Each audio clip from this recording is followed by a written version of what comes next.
Welcome back to Everything HR's Culinary Conversations. Today we are welcoming Marvin Kinney, the president of Tuesday Brands, the parent company of Our Town Pizza, which earned a spot in Yelp's top 100 restaurants. The goal of the Culinary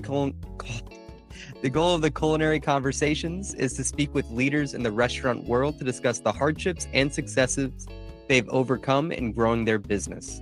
Known for its signature Detroit-style pizza, Our Town Pizza, located in Reno, Nevada, has quickly made a name for itself, earning a spot on Yelp's top 100 restaurants, plus various other awards and recognition. Marvin brings a unique humanitarian-driven approach to the restaurant industry, and they are committed to sourcing high-quality ingredients, prioritizing sustainability and accountability in their process. Marvin, happy to have you here, man. Thanks for having me. Absolutely. So I'd love to just find out a little bit more about yourself, kind of what's your background, what career track have you kind of brought up that led you to starting this business? I started in restaurants when I was about 13. My father was a chef, my mother's a chef, little brother's a chef, my younger brother, my younger sister's a chef. So my other sister runs a restaurant group up in Seattle. So that's something we've always kind of done. I've obviously taken my segues here and there, but it's always something I've kind of come back to. Just kind of seems to be what we do. Gotcha. Okay, so then you said that they were all chefs. Is there a specific kind of genre that they and now you do? Was it more of like the traditional fine dining? Is it more of like a fast food style? Like what is typically the cuisine that you found yourself involved in? They all kind of do a little bit of everything. My father was more, he did a lot of seafood out on the Oregon coast, a little more kind of just the typical American fare. My little brother does a lot more high end stuff. He's gone and trained under know guys in Chicago and LA and things like that to learn his process. Yeah, so we've kind of always done a little bit of everything. I've ran restaurants, but like I don't consider myself a chef or anything like that. Uh, but it's just something I've always just been around people who've done it, worked for people who have always had these, eclectic menus. I worked for a guy for about 10 years, a really good friend of mine, um, for a restaurant group. And he always had this amazing mindset for doing menus that are kind of all across the board, because it was a beer shop with a restaurant. So he always wanted for whatever beer you wanted. If we have 300 beers, we would have the right type of food to go with it. So, and I ended up learning a lot about menu development from him too. So it helped me kind of cut my teeth on different styles that I'd never seen before. It was really Gotcha. helpful. Yeah, awesome. I mean, just that kind of growing up in the restaurant space, I think is really unique. Personally, I certainly did not have that background. I was a only child, and my mom worked in the health field mostly in like occupational therapy side. So I had zero experience with restaurants until I started working for a Domino's franchise, as well as I did have a little bit of catering help and a little bit of like that style when I was a little bit on the younger side.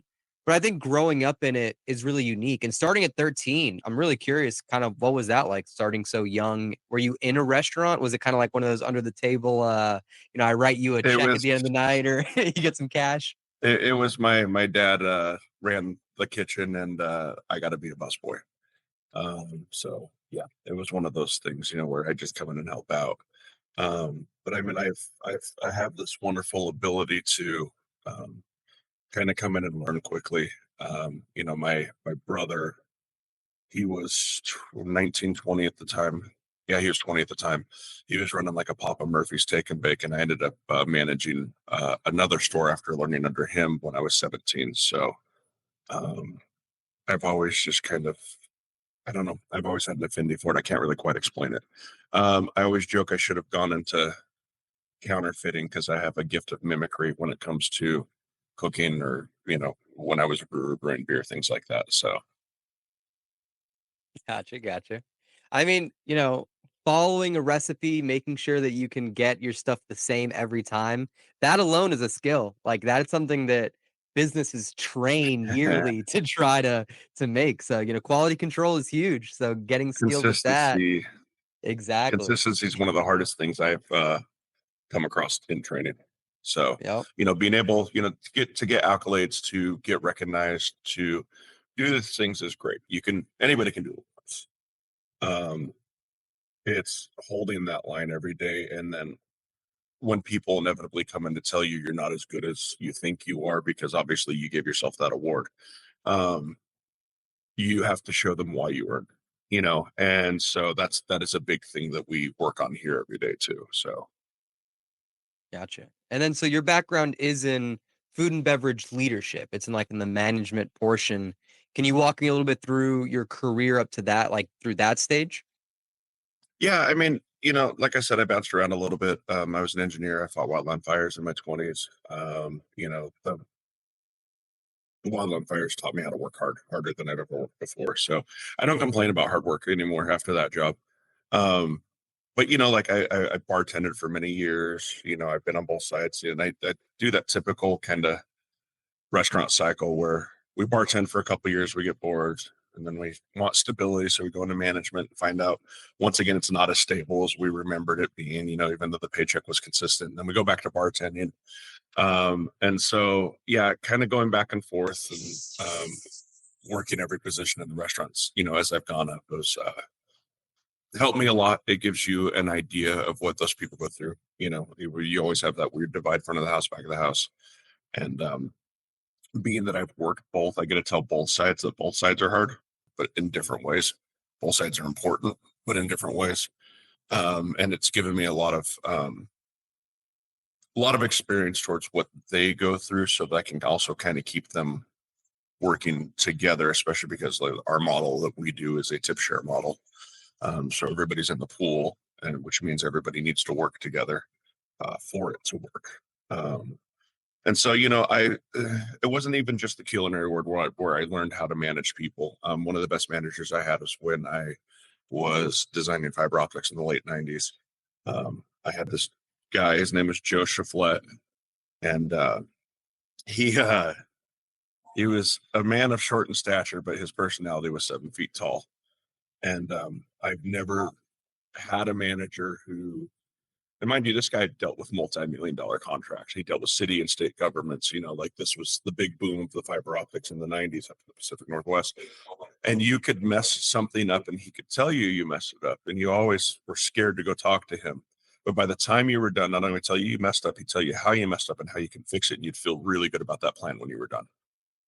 And that was one of the most amazing experiences I had as someone learning to manage people, because it is hard to tell people how to be better and not hurt their feelings. There's that deafness there that has to happen. And you hear things like, oh, the compliment sandwich stuff, all that's not it. It's just how you talk to them, and talking to them like they're real people, so that you can get them to where they need to be. And like I said, I Awesome. learned that not in the food world. Yeah. No, I definitely get that. Yeah, that's definitely a really nice way to break it down because it really comes down to meeting someone where they're at and then from there getting them to buy in, right? Because Right. like you can make the best plan, but if the person that has to actually put in the effort doesn't buy into the plan, doesn't believe in it, doesn't see that the outcome is a net positive for themselves and the company, then they're not buying it. Like they don't care enough and they might go through the steps, but they're not really pushing to try. So that's a great lesson to learn from the beginning there. And can you tell me a little bit about Right. how you run your current operations? Yeah, well, I mean, you're talking about that buy-in, right? So I had this epiphanous moment when I was opening the restaurant. I actually did a podcast talking about hiring and retaining people through COVID, and I kind of got off on this tangent that was one of those things. I don't know if you ever have those moments where like you start talking, then you realize you feel strongly about something that you never realized you felt strongly about, and that was my moment for me. And it was about telling a story, telling our customers a story, telling our staff a story, and on both sides, they have to buy into what you're doing. And so you have to give them a compelling reason to want to be here, whether they're spending money or earning money. And so with that, I mean, I try to include my staff in everything we do, and give them also the accolades when they deserve them. These things that we do, the top 100, all that, those aren't mine. It doesn't matter if I have an idea if there's nobody to execute it. And so these guys show up every single day, and they toe the line and they work very hard. And yes, it's not always perfect. We're only human. Um, but they buy into that, they buy into that aspect of having pride and not being prideful, knowing that we're doing the best that we can and everything that we do is just with a little bit of honesty and earnesty that you don't normally see from this industry. Yes, I have a brand, but I'm not a brand, and so I think that's things that help us long term as we have kind of gone on. Gotcha. How would someone actionably use that in their current process? Like, what are some of the conversations you have? Like, how do you get them to buy in? I mean, it's a lot of, I mean, we have a lot of conversations. We talk a lot, I try to communicate a lot. And like I said, once again, it's not always perfect. Um, but it's telling them the hows and the whys, teaching them how it works, talking to them, when we do make changes, why we're doing them, where they come from, and making them a part of the process, and I try and get my staff all the time to come up with ideas, or they make cocktail recipes. I want them, I mean, when we first opened, yes, I had a recipe for meatballs, but one of my first hires that I hired in the kitchen, I told him to come up with a recipe for the meatballs, and he did, and he crushed it, and so he was a part of the process at that point. So those things are big in that, they get to have these moments, they get to talk about changes, um, and then on the other side is talking to people, customers who aren't in this industry, and explaining them to the whys. Uh, most people don't understand what it is to do this every day. They don't understand what it is to open a restaurant. They don't understand what it is to have to watch your margins compete on a level that you do. Um, and so because of that, there's this human aspect that I think we lose in this industry, that we forget that we have and can have. Um, and so that's something I've tried to hold on to on both sides with my staff and my customers. Gotcha. That's really interesting that like you speak to your customers as well because they don't understand. That seems like an interesting dynamic to try to like kind of talk to them about, because I feel like that's not something that's really common right now. I feel like it's not, maybe the owner will go out and they'll greet customers and stuff like that. But how do you communicate with your customers that don't know what it's like, being a server or being a cashier or, being a bartender? Like, how do you communicate with them kind of that angle? Um, a lot of it started off when we were first building out. It took me a long time to build it out, and we ran out of money a couple times, and it was stressful. I was in the middle of finalizing my divorce and stuff, and like there was a lot of personal issues going in. I started kind of talking about the restaurant on social media, um, almost as a living journal of what this process really is, what it looks like. If I had good days, I talked about them. If I had bad days, I talked about them. There's a couple times they saw me break down, but I think it humanized this experience of what we're doing. And it was once again kind of an aha moment for me also, to where um, I feel like we could connect with people if we didn't treat them as a commodity. That we aren't just a brand, a faceless corporation, because we're not. Everybody here has lives, has feelings, has thoughts and dreams and hopes, and have good days and bad days, and the other side of it is too is we take culpability when we do mess up, you know. Um, Going out of our way, especially now in this digital age, you look at like DoorDash and Grubhub and Uber Eats, and if if DoorDash messes up, they don't lose a customer. If we mess up, they don't lose a customer. We're the only ones that lose. And I've had these experiences with other companies where something happens, they push me to DoorDash, DoorDash pushes me to them, and neither of them treated me like a customer. And so now, I train all my staff, I train everybody to go out of their way to help them. We don't escalate a situation unless it needs to be escalated. We don't have to put up with abuse. We treat everybody with like they're human still, and so um, I think that resonates very, very greatly with us because people are treated like people. They are talked to like people when they come in here. And all my regulars, especially, they're very comfortable with us. They really like us. And a lot of them have told us they felt like they have gone on this journey with us, because they've seen the good and the bad and seen us, hold our hat and apologize. And, so it's one of those things where I don't know why it kind of started out this way, but all I know is it's worked. And so I just continue to do it. But it is something I do worry about also losing as we get bigger because I won't be here as much. Mhm. It's harder to get people to buy in when you're not here every day, and I am here every day still. So, Gotcha. but those are things we're working on. Yeah. No, for sure. I really, really liked where you said that you wanted to bring that humanity into it. I think that's really, really important. McDonald's, all these like giant franchises, it's you still have the team members and they are all still human, but you really just see the logo, right? You just see the brand itself, not the individual people that are dealing with it. So it's a lot easier to demonize these major franchises because they don't necessarily have like a figurehead that brings the humanity back into the company. So I Right. really, really like the way that you kind of framed that. I think it's a very unique way of doing it, and then using it to boost your social media, just the content that you make, making it your own, highs and lows. I think that's really, really important and a great way to bring back that humanity that you were discussing. Thank you. Uh, yeah, there's some very um, very direct ways I designed this restaurant when I did it to keep that going.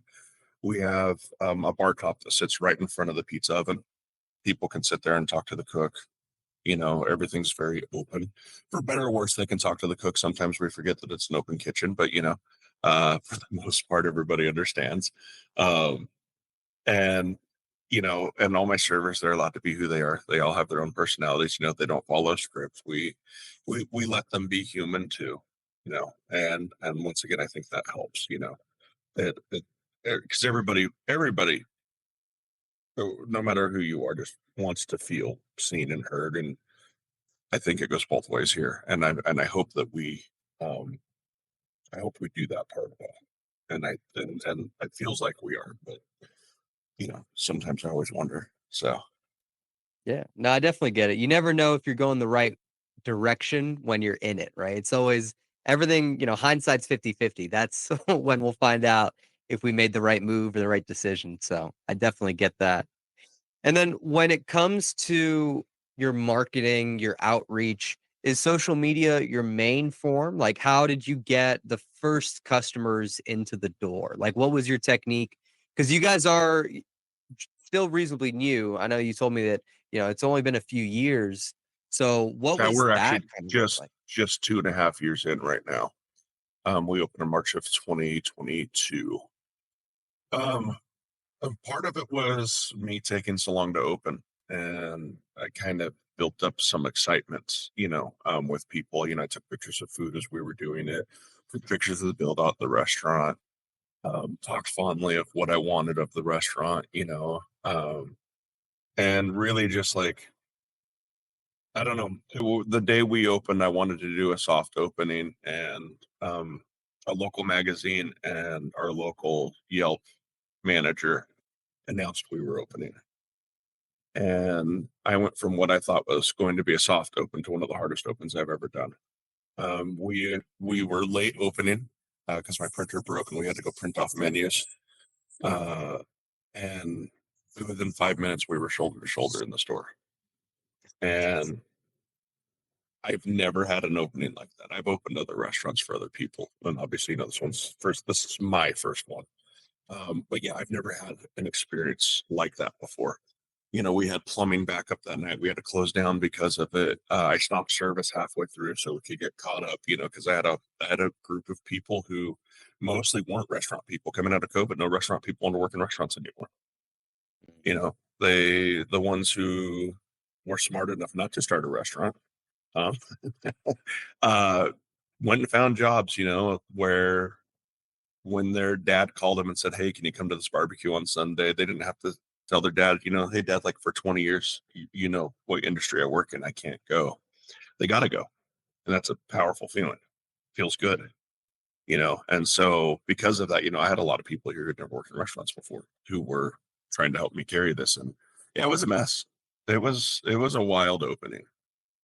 We actually ended up closing down the next day because the way I had my kitchen set up wasn't working on the finish side.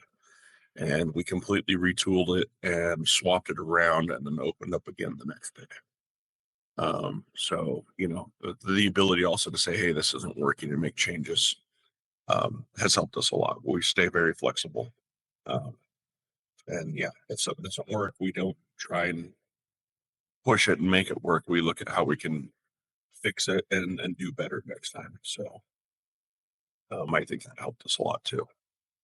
Yeah. I mean, yeah, definitely. The two big things that I really liked about what you said. The first one was using social media before you even opened. That is genius. Did you have it like, were you like an influencer? Like, did you have a social media presence before the restaurant, or like was starting the restaurant the start of your kind of social media push? I try to stay off social media, honestly. Um, but I use it as a tool. I'd like to actually get into, making videos and stuff for the restaurant, especially. No, it actually started out as just kind of a way for me to talk about what I was doing and um, show people how hard it is to do this. And then it kind of grew from there. Um, and really blew up on us that way. I don't my social media, I do talk about the food we do, but a lot of it isn't. It's not just, hey, come down and have this special. Sometimes it's, hey, me and Kevin got really drunk last night and we were up at 3 a.m. and we made this pizza and it actually ended up being really cool. You guys should probably come down and try it, because that is really how it happens.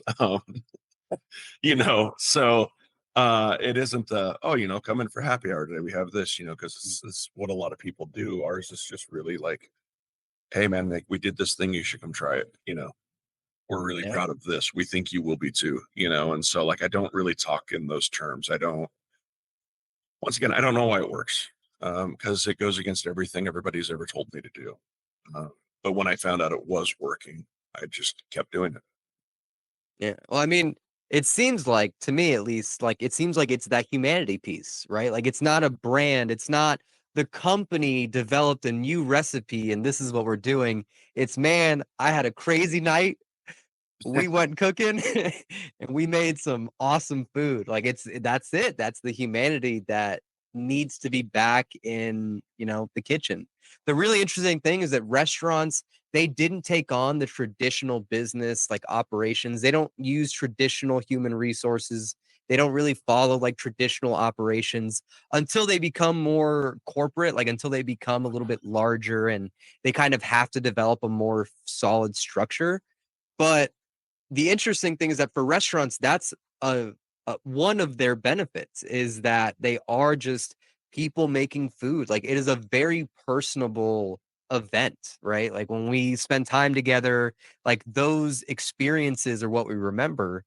And the things that lead up to those experience are positives for restaurants. Like that's something unique. You don't go to corporate America down to Wall Street or wearing a suit in an office and you're like, man, I love doing this, but making food, sharing smiles, having an open kitchen so people can have conversations and see people throw in the dough when you're making it. Like, yeah, I definitely get it. Well, I think the thing is too is like we out of all so I hate that we make art consumable, but out of all of like the art that we consume, food is one of those things that like I think we forget how important it is. I mean, up until the 20th century, all of human history was passed down over breaking bread, right? Like there was, these stories get told and told and told, whether it's families, whether it's, somebody hosting a dinner party, all these important stories of who we are and where we came from were always passed down over food. Now, mind you, not every place is like that, right? Like there is that really quick commodity. I just needed, I need a $2 cheeseburger. I gotta go. I gotta go. So there's a place and a time for everything on all those. But like we have a finite moment in time where if we don't hold on to that moment, if we don't create what everyone will call that core memory, we lose them. We have to connect on them with them on a human level because what we do, we get maybe an hour and a half with them. And in that hour and a half, we have to give them a compelling reason to come back. Mm. And when you look online, you look at reviews and things like that, you can see that, when people have these moments, they really just love it. And it's really hard to get people to leave good reviews. People will leave bad reviews because it's so much easier to vent than it is to tell people what a great experience you had. And we've been lucky. We have a lot of great reviews. We do have some bad ones. I mean, that's going to happen. Um, but like it's that moment where like, yeah, if we don't connect with them, they consume what we do. They can't go back 6 months later and re-listen to their pizza. They can't stare at it on a wall. They can't have those feelings unless we bring them back in. And so like that's my whole staff, I talk about this all the time, like find a way to connect with them, you know tell our story, tell your story. I have servers, people come and ask for them specifically because their dad knew somebody who grew up in the town they grew up in, and stuff, and so now they do have a connection, and that's extremely powerful. Yeah. So then it's that connectivity. Like that's the focus when you train your staff, like the environment that you're trying to develop, the culture that you're trying to develop in your restaurant. That's the focus. It's the customers, but not just that, it's the experience the customers have. And even that, like the next layer in is the connection with the restaurant, with the food, and then with the people, right? Is that kind of like the dynamic you're Yeah, going through? it's really just connecting and hopefully hoping they like us. I mean, that's all we can do, but like we have people come in here and you'll have three servers get really excited to see them, right? They like sitting and talking with them and things like that, and so we also let those moments happen. We know, hey, like that person's been coming here now since we've been open, and they really like the server, and that server's probably going to spend a little extra time at the table, and the rest of the staff understands that, and they understand why. Obviously we don't let it go too far because we still have a job to do, but like we still allow these things to happen organically because they should have. We don't, like I said, we don't read from a script. We don't, you know, say, obviously, hey, tell them about the special, please, but kind of do it your own way and really like make sure they remember us. So Gotcha. Yeah, I definitely think those things are really interesting. Like focusing on the connection, like having that be one of the key focus that you have your staff look at is really, really interesting. Using the social media before you guys even officially open your doors, super interesting. Like that does lead to success, clearly, right? So I am curious, what did like the first year look like? Like, did you have immediate success? Was it more of a slow journey? You had a few months, or even like maybe that first year or two where you were in the red? Like, what does that dynamic kind of look like? we lost our asses our first year. We we were in the red about $85,000 over the year, Mm, which I had hoped would not happen. But there was a lot of costs associated. We also dealt with a lot of building issues, drain issues. We put a lot of money into rebuilding this space. This space is about 40 years old, and the last person that was here for about 30 of it, meaning self repairs, code changes, all that. But the big one was the drainage system. But yeah, there were a couple times that I thought we were going to close. That I was not sure how we were going to make it. And unfortunately, I have to pay myself. I don't come from money. I don't have money. I still don't have money. I opened a restaurant, but so I have to pay myself. But there's been a couple times where I also pulled myself off a payroll to make sure we can make it, and things like that. So like, I did what we had to, took out loans when we needed to. We the first year I was open, man, if I could tell you what happened. My child tried to go into a diabetic coma 7 weeks and open the restaurant. We didn't know they were diabetic. That's how you find out. Um, I had my front window broken out, had a rock thrown through it. They did road construction that closed 7 of our 9 entrances and dropped business by 30% overnight because of it, and took out. We just were lucky to have access to some small loans that really saved us. And I told my investors this, and I told my staff this, and so a lot of people this is when we first opened. I all I asked for was time. I believe in what we're doing. I believe in what we do, and I believe that given enough time, it would resonate. But the only thing that buys you time is money, and undercapitalization is the biggest killer in your first couple of years. And I didn't think we were undercapitalized, and we were woefully undercapitalized. I ran out of money 3 times, and I even had a small investor come in one month, and because he invested 5,000 into the business, I was able to pay payroll that week. A year later, I had 10 times the money in the bank account because he bought me time, and he just really didn't want us to go anywhere. He and his spouse were really um, just liked what we did, and they knew that we needed some help. And so they wanted to help us just so we didn't go anywhere. That was really the whole premise behind them putting a little money in. So they knew that we were struggling. They knew that but once again, somehow we resonated with them. And yeah, I think of those moments, that moment, like, I don't know if they literally did, but it feels like they literally saved my business at that time. Yeah, And serendipitous moments, that I can't explain. Just they happened because we happened to be there at the right time. So sometimes it's luck. My plumber always tells me he'd rather be lucky than skilled, and I'm starting to believe him. So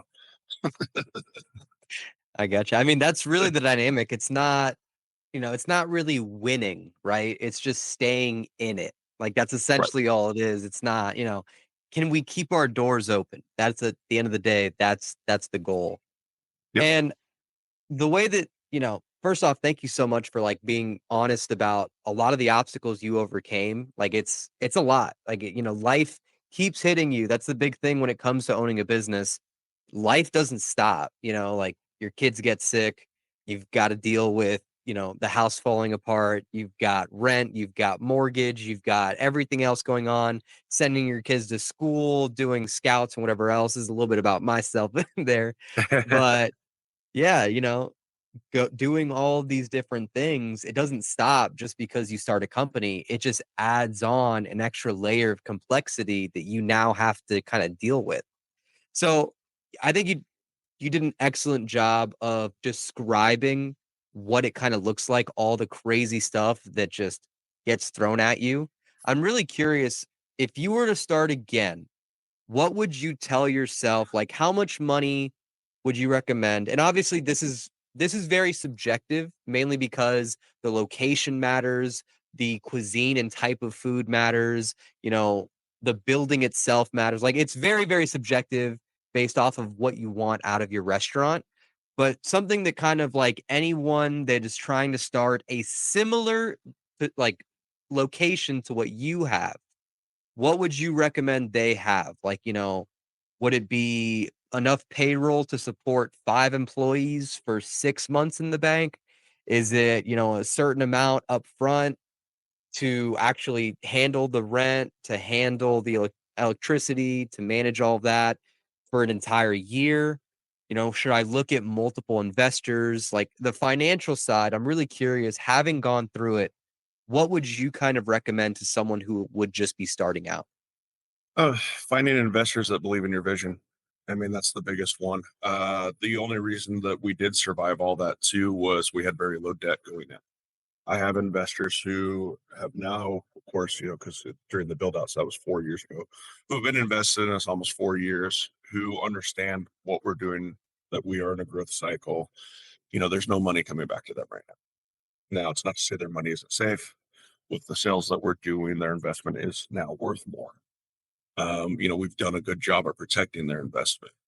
But they also understand that like they're not going to get a check cut.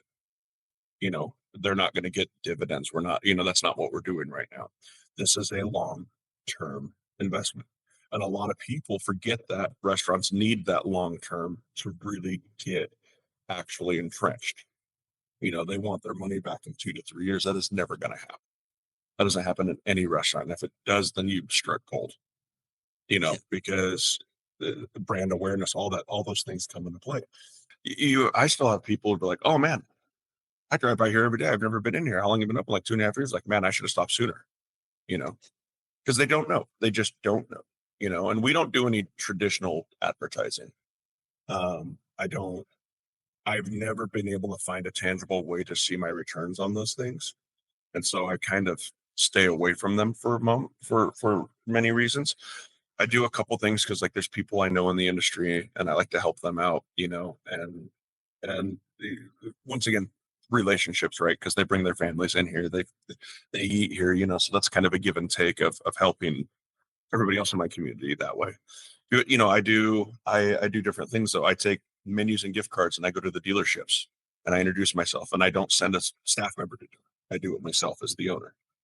And because I used to sell cars too, and I know what those guys think. And they're like, they respect the hustle. We had one dealership, I took a $25 gift card and a couple menus, said, hey, we're less than a mile away. We'd love to, I know you guys probably feed your staff every once in a while. We'd love to help feed you. Here's a gift card to try us out. Owner of the dealership came out, shook my hand and goes, well, if you're the owner doing this, that means we obviously have to order lunch from you now. And they did a $400 order that week. Nice. Right. Like these things. So yeah, like once again, humanizing this experience, right? I didn't just send them a piece of junk mail. I didn't, there's a lot of time and effort that went into this. I work a lot, even when I'm only here for 50 hours a week, which is a very short week for me. I'm also doing other things, such as walking around and talking to dealerships and, trying to do these things. And we do a lot of community outreach too, which it's not the reason I do it, but I know it does help us because when you start helping, I used to tell owners this all the time. If you give a little, you get a lot. And we give gift cards to people's raffles, help them raise money for their PTO. We help them raise money for their 5Ks, and we go to big events and feed people, and and all those things. One, create awareness. Yes, give you a connection with your community, right? And so I make it a really big point for us to go out of our way to do these things also, knowing, yes, it will benefit my business, but also like helping the community then helps everybody. And then once again, like I said, we have that connection. I'm sorry, I just talked in a circle there, but No, um, no, no. That's great for sure. And I mean, like, so honestly, that's a great tip for anyone. And honestly, it's actually a recurring theme here. I feel like that I've seen is get to know your community. Like you said, yeah, give a little, get a lot. Like it really comes down to how many people actually know about your business. Like that right. was actually one of the issues that I had with Omni HR is that I was not telling people enough about the business. Like it just wasn't that dynamic just wasn't there. And I do not have a sales background. I've actually never had a sales job. And I realized that, being a founder of a company, you have to tell people about the business. Like one way or another, if no one knows about it, then you can't help it, right? Like you can't Yeah. improve it. I mean, as a And founder, you're your first salesperson, yeah, right? If you're not willing to do it yourself, who's going to do it for you? So exactly. you have to go out and beat that drum and trumpet your own horn sometimes, and uh, hopefully get people interested in what you're doing. Yep. 100%. And that was definitely my biggest weakness when I first started it. So I definitely get it. And I think that it's awesome. Like as far as like going out, reaching the community, going through the PTO, the different schools and things like that, and really becoming a cornerstone in the community, like that's huge. That's everything. Because then they want to support you as like a local business. And that's Right. definitely something that I view as a net positive for everyone. And Well, and another thing that oh, go ahead. No, no, I'm sorry, I didn't mean to cut you off. I Pizzerias used to be community centers, right? Like, and that's another reason why, like, I kind of went this route with this is that as an industry, everyone's moved away from having dine in, from having people sit in a restaurant, from having a couple video games so the kids can go run around. And we have removed ourselves. Either you're like takeout and delivery centric or you're a bar, right? There's not a whole lot of places left in between anymore. And so, like, we try to make it very accessible for parents to come here with their kids. We try to make it accessible for couples to come out on date nights, bring grandma and grandpa, whatever. And then we do events like yesterday, we did free pumpkin carving for the kids and the kids at heart. I had a lot of people message me like, "Hey, I'm 30. Can I come carve a pumpkin?" I'm like, "Absolutely." And we bought the pumpkins, we bought the carving kits, we gave them free cider and hot chocolate. They don't have to buy anything. They just come down, carve a pumpkin, and leave, as long as they have fun. Yeah, And so, like, we get to do these things, and they always say, like, you end up becoming the adult you wish you had as a kid. In some ways, I feel like that's where I'm at right now. I get to do these things. Everyone, these kids, everyone's like, "Oh, I hate kids," and blah blah blah. You think they don't hear that? You think that doesn't stick with them for the rest of their life? So instead, they get to come here and we give them candy and we get them all jacked up, and they get to, carve pumpkins in December. We do free Christmas cookies, and they get to decorate cookies and make a mess. And that's all it is. It's just trying to create good moments, because really, honestly, things kind of suck right now. And, coming out of COVID and everything, especially, like, there's a lot weighing us down. And so the ability to give a little shining moment of just happiness for no other reason than we can, um, I think has really done well for us too. So mm, that's awesome. I didn't know that you guys did that. I think that's a really unique thing. I hadn't heard of a lot of other restaurants doing that. So that's a cool thing to do to, like I said, bring more people in, more eyes in. yeah, it's I do it just because I like to, but and then of course my staff sits down and they carve pumpkins too, and they have fun with it too. And I had somebody ask me one day, because we had some doing face painting, and about the third person from my kitchen walked out to get their face painted, and someone goes, "Are you okay with that?" While they're on the clock, I'm all, "Yeah, I am." They need to have a little bit of fun too. This has to be, once again, it has to resonate for everybody, right? So, if my staff can come in and be excited about these things too, then they're going to get everybody else excited about it.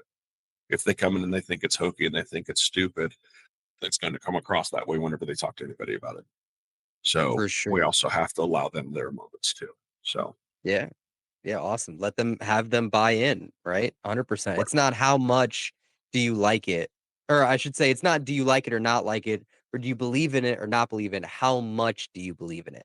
Like, how right, much do you believe in what we're trying to do? How much do you want us to be a part of the community? Like, 100%. I love it. I think it's a really, really unique angle that restaurants just don't really do right now. I think it's a unique way to mold the experience that you're having, because that's really what it is, like I said, it's just having that connectivity with the people, kind of managing that experience in a way that it's just people having a conversation, right? It's not, you came into our place of business, yes, but it's people who are serving you. It's not, some corporation or some, giant creature, whatever. Like, we're just people having a communication, having experience. So I love it. That's awesome. yeah. It's I don't know. I don't think there's any one real answer as to why this works, but I keep saying we just put an offer in on a second spot, and keep telling my staff we're going to see if we can bottle lightning twice. So we'll see how good we do it, because it will get harder as we grow. So um, the other side of it too, these accolades, like I said, you can do it once, it's proven it every day. And anytime something good happens to us, it just makes me want to work harder, because it's mine to lose now. So my staff thinks I'm crazy, but I got you. Well, no worries there. Yeah, I mean, scaling is tough for sure. So, like, going that angle, I mean, have you, obviously, I don't want to put anything out there that you're not like ready to put out there, but like, is your mindset kind of going the franchising route, or is it going like that independent ownership route? Like, are you looking to open more stores? Like, what's the Ultimately, next step? um, ultimately, like you look at like Dutch Bros out of Oregon, and they're really big on employee ownership. And they have people who are managers in stores. They move to new stores and then they make them owners. I think that ultimately is the best route.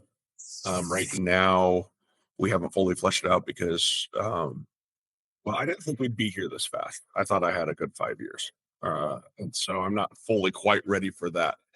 Um, but yeah, no, I think moving the people who already believe in what you're doing into a leadership role is the best plan because they're already bought in. You're not Yeah, trying to bring somebody from the outside to buy in and trying to convince them they need to buy in, you know? for sure. Um, and so, and that is infectious, right? That's top down. Everything that Yeah, happens in restaurants is top down. The mood of the room, everything. I can come in and completely wreck my staff if I'm having a bad day, right? So, like, I have to be very careful about that because it is top down. Everything we do is top down. So, having leaders who already believe in what you're doing is pivotal in my mind. gotcha.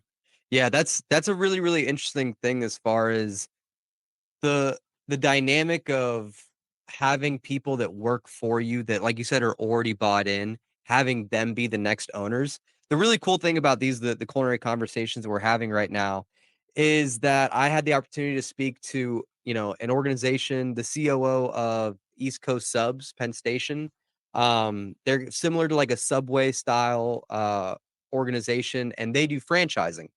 And the COO, he's essentially like the CEO is basically like the operational guy handling these 321 stores. And he was like, hey, having a franchise is essentially like a marriage. Like you are committing to representing this brand, to having something huge, and it's almost harder to get out of a franchise than it is a marriage. Now, those are his words, not mine, but Right. like that's the dynamic there. And another one is I spoke to a leader of Raising Cane's Chicken Fingers, and they actually left the franchising route. They bought back all of their stores and now they individually own all the thousands of stores that and the restaurants that they have. So really interesting angles, once you add scale to something that's good, it really comes down to the processes. And I feel like as far as your restaurant, when it comes to the humanity of it, it's a really, really unique mix of like, where do we have to focus on the standard operating procedures, focusing on the supply chain management, making sure that we are truly handling the payroll for our employees, handling the compliance for each individual store, but then still keep that humanity of speaking to the customers where every conversation has to be unique. It has to be its own experience, like you said, isn't scripted. So that's a really, really unique angle.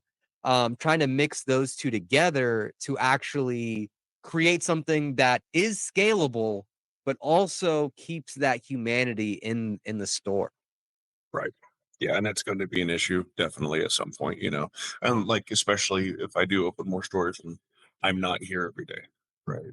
It, Mhm. it does change the dynamic, right? Because it's easier to buy in when the owner's standing next to you and sweating and hurting, and because you guys are getting ran over for the night, and than it is if he's not here, or she's not here, or they're not here, and when I have to split my time, that will change. So these are things that I do think about. I don't fully know if I have an answer for yet.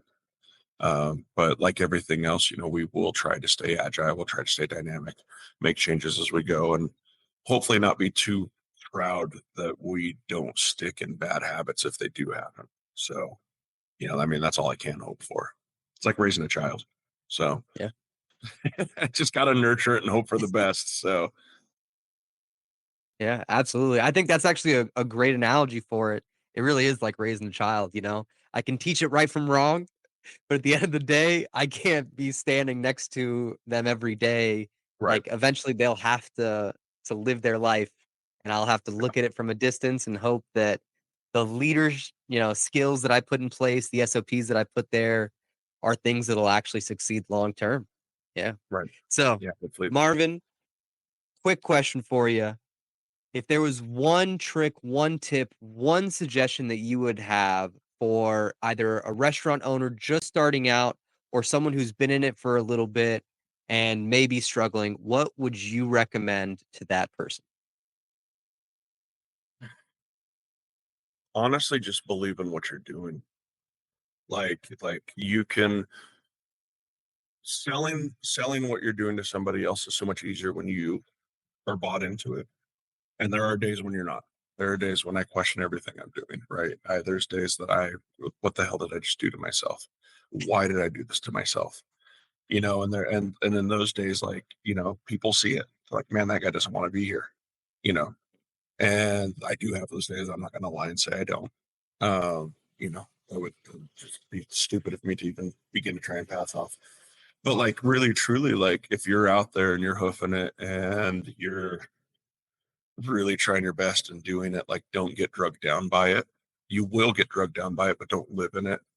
And when you do talk about it, remember that you have to be bought into it also, because you're never going to convince them to buy it if you're not, and that goes from finding money, investors, to getting loans, to going and talking to vendors, to hiring staff, to retaining staff, to bringing in customers, keeping customers. If they don't believe that you believe in it, it doesn't matter because you told them it doesn't. Yeah, So, gotcha. Awesome. Great words. I love it. Where can people find more information on you as well as the restaurant? I mean, the restaurant has its page, so www.rtownpizza.com. That's the letter R, TOWN pizza.com. And then of course social media, Facebook, Instagram. The only two that I really have right now. I would like to get TikTok and things like that, but I just haven't had the wherewithal, the time, the energy, the motivation to get into there yet. But really, it's just yeah, just our webpage and you know just looking up what we do, I guess. Gotcha. Awesome. Well, Marvin, thank you so much for coming. I really appreciate it. Well, thank you for having me. Appreciate you giving me the time. Absolutely. And if you stuck with us this long, I truly appreciate it. If you like the content, please rate the show. And if you're feeling a little crazy, maybe share it with someone.